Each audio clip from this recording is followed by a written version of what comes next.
ये क्या हो रहा है? क्या करो तुम? अभी किया ही कहाँ भाभी। What nonsense! तुम पागल तो नहीं हो गए? भाई बनिए मत, चलिए एंजॉय करते हैं। हाँ, क्या क्या बेहोश की है? क्या बकवास कर रहे हो तुम?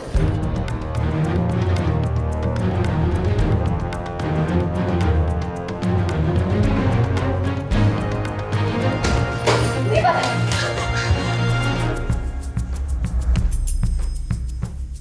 अरे क्या कोई भूत देख लिया क्या? वो मुझे मुझ पे हाथ डाला। मुझे तुमने गंदे इरादे से छुआ। दीपन, दीपन सुन रहे हो मैं क्या कह रही हूँ? तुमने सुनी थी मेरी बात? अरे मैंने कहा था तुमसे कि अपने पापा से कहो कि मुझे BMW दिलवा दे, लेकिन तुमने अपने पापा से बात ही नहीं की। ये क्या बात हुई दीपन? उसका इस बात से क्या लेना देना? मैंने अपने पापा से BMW नहीं मांगी तो तुम्हारा भाई मुझसे ऐसे बर्ताव करेगा? How dare he do that? अरे ऐसा कौन सा बड़ा महापाप कर रहा है मेरा भाई? तुम्हारे साथ सोने तो चाहता है। दीपन, अरे खा थोड़े जाएगा तुम्हें? तुम्हें खाएगा? नहीं खाएगा। और तुम्हारा कुछ बिगड़ेगा? कुछ नहीं बिगड़ेगा।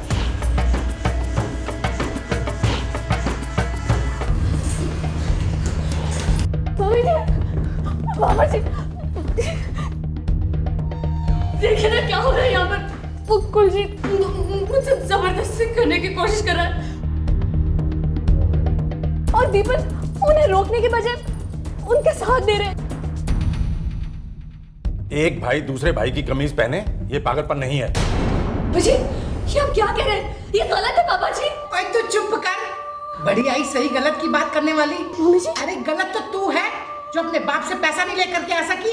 मम्मी जी, रानी, रानी, देखो आप तो मत कहना कि ये सब सही है। It's not, please.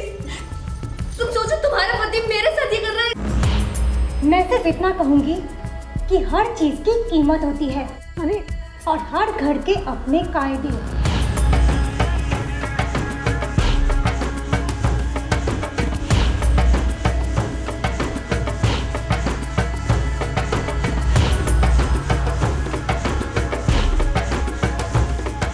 उस रात राजश्री के साथ वो हुआ जो उसने कभी सपने में भी नहीं सोचा था।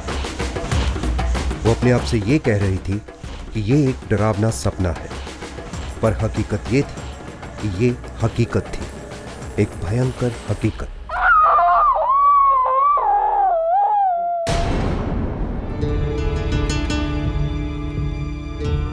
सब कुछ इतनी जल्दी हो गया कि राजश्री सुन्न रह गई। दर्द की धुन में धीरे धीरे सच्चाई दिखने लगी।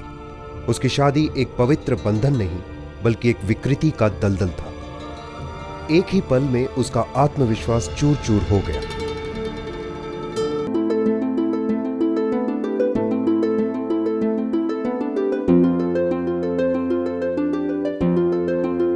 गायत्री, ओ गायत्री, बोलो शू कहो छो? ये लड़का तुम्हें कैसा लगता है? पढ़ो। मुझे पढ़कर क्या करना है? पसंद तो आप ही ने करना है। अरे भाई पसंद हमें कहाँ, पसंद तो राजश्री को करना है।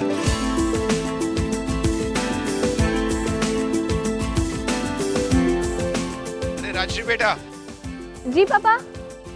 ये देखो। राजश्री सेठ रणछोड़ दास की सबसे छोटी और लाडली बेटी थी। नहीं, अरे बेटा एक बार मिल तो लो।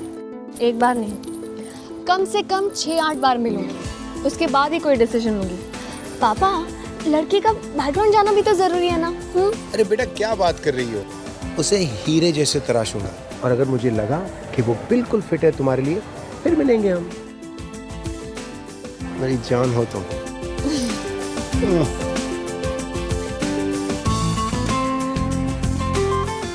पहले कुछ दिनों तक राजश्री और दीपन ने इंटरनेट पर ईमेल्स भेजे और चैटिंग की।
कोई कसर बाकी नहीं छोड़ी।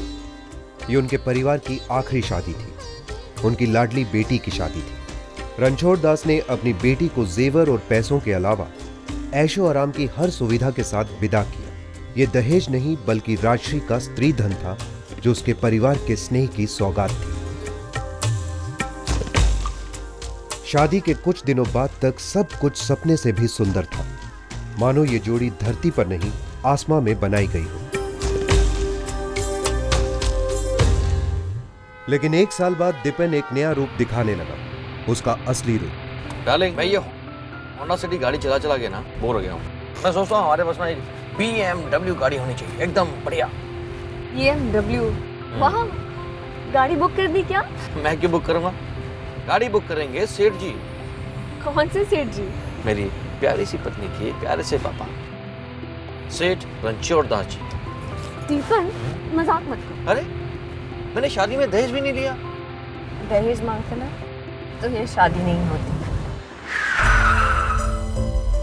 बेबी, मेरे जैसा लड़का सिर्फ एक बार मिलता है, बार बार नहीं। अगर मैं तुम्हारे पापा से कुछ भी मांगता ना तो मुझे उसका वो दुगना देते, लेकिन मैंने उनसे कुछ नहीं मांगा। तो अभी भी मत मांगो। तुम मेरी बीवी हो, जो मैं कहूंगा तुम वही करोगी। नहीं तो क्या करोगे? मैं पहले जैसा दीपक बन जाऊं। दीपन, मैं बता रही हूँ, मैं अपने पापा से कह दूंगी। वही तो मैं तुम्हें कहता हूँ कि कहो। हाथ मत लगाओ मुझे। क्या लगाऊं?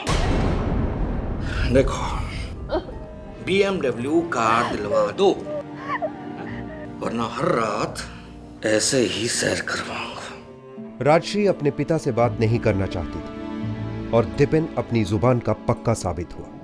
हर रात राजश्री की गरिमा चूर चूर होने लगी और फिर एक दिन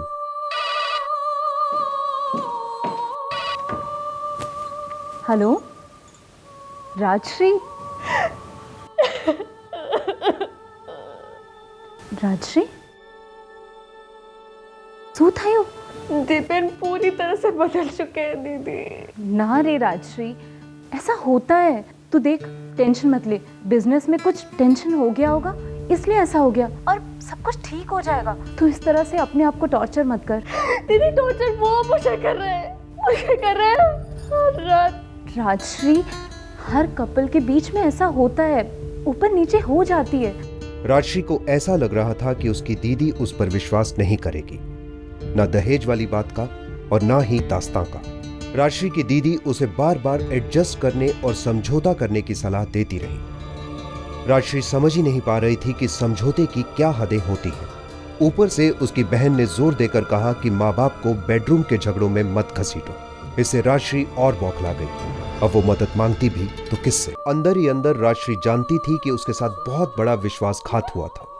उसके साथ जो हुआ था वो ना कोई साधारण पति पत्नी का झगड़ा था और ना ही सास बहू की नोकझोंक। फिर भी वो विरोध नहीं कर पा रही थी, वो टूटती जा रही थी। राजश्री की हालत बद से बदतर हो चली थी। शोषण का पिंजरा और मजबूत हो चला था। इस पिंजरे को तोड़ना नामुमकिन सा लग रहा था। राजश्री ने फैसला लिया।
और कठिन और दुखद होती गई। सुन, कल हम लोग मुंबई निकल रहे हैं। क्यों? वहां पर मेरी एक बिजनेस मीटिंग है। आपकी बिजनेस मीटिंग में मेरा क्या काम है? अच्छा, कुलजीत के साथ बहुत मजा आ रहा है आजकल, हैं? 2 दिन भी दूर नहीं रह सकती अपने देवर से। तेरा पहला धर्म मुझे खुश रखना है। किसे? मुझे, अपने पतिदेव को। राजश्री बहुत ज्यादा डर गई। उसके अंदर की आवाज कह रही थी कि मुंबई में कोई अनर्थ होने वाला है।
तक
दूसरी ओर दीपन और उसका परिवार बेहाल था। राजश्री गायब हो गई थी।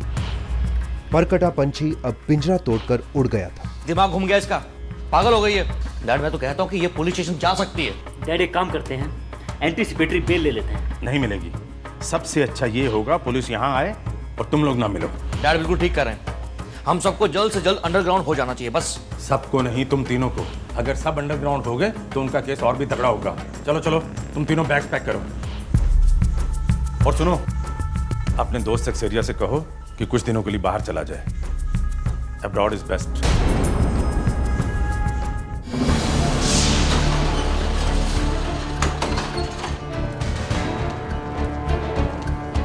देखिए इंस्पेक्टर साहब, इस घर में औरतें भी रहती हैं। पत्नी है मेरी, एक और बहू है मेरी, समझा करें। जानवर नहीं है हम, सिविलाइज्ड लोग हैं। तो फिर बाकी के सिविलाइज्ड लोग कहाँ पर हैं?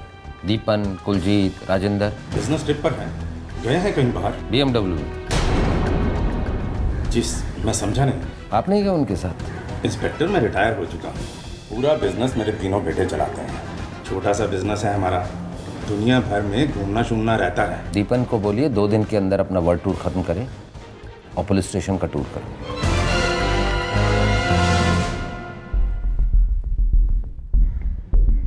2-3 दिन में सारा मामला ठंडा हो जाएगा, आप लोग फिक्र नहीं करो। दीपन के पिता बिल्कुल गलत थे। ये 2 दिनों में ठंडा होने वाला मामला था ही नहीं।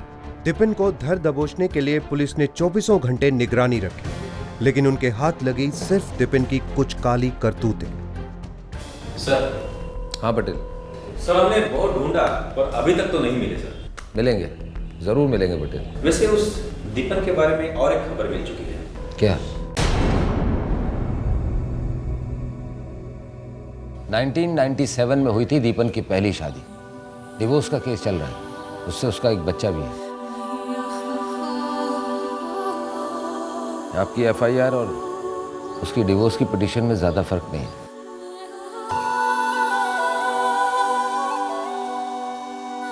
बेटा मुझसे बहुत बड़ी भूल, हीरा तराशने गया था तुम्हारे लिए, इरफान को पहचान नहीं। गलती आपसे ही नहीं पापा, मुझसे भी हुई है। पहले हमने उसे पहचाना नहीं, और जब पहचाना तो कुछ किया नहीं।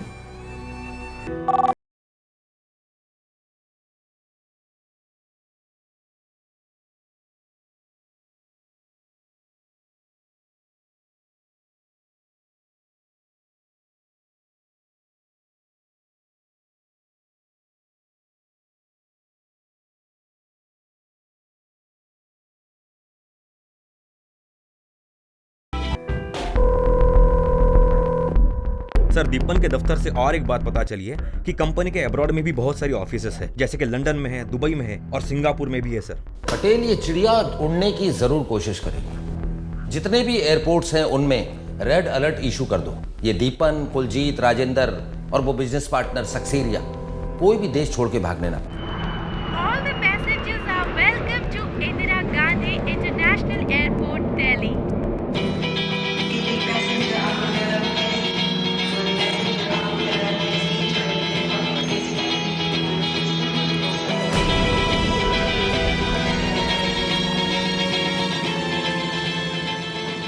दीपन देश छोड़कर भागने की फिराक में था। ये सपोर्टिंग था। Thank you.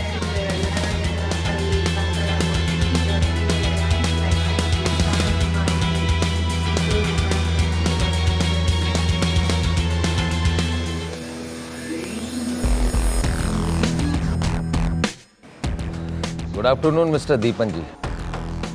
मैं पुलिस इंस्पेक्टर जाला, कमरेज पुलिस सूरत से। 5 साल तक अपनी बीवी को जिल्लत के पिंजरे में रखा और खुद 2 महीने में उड़ने चले। This is not fair. चलिए गेट्स अप।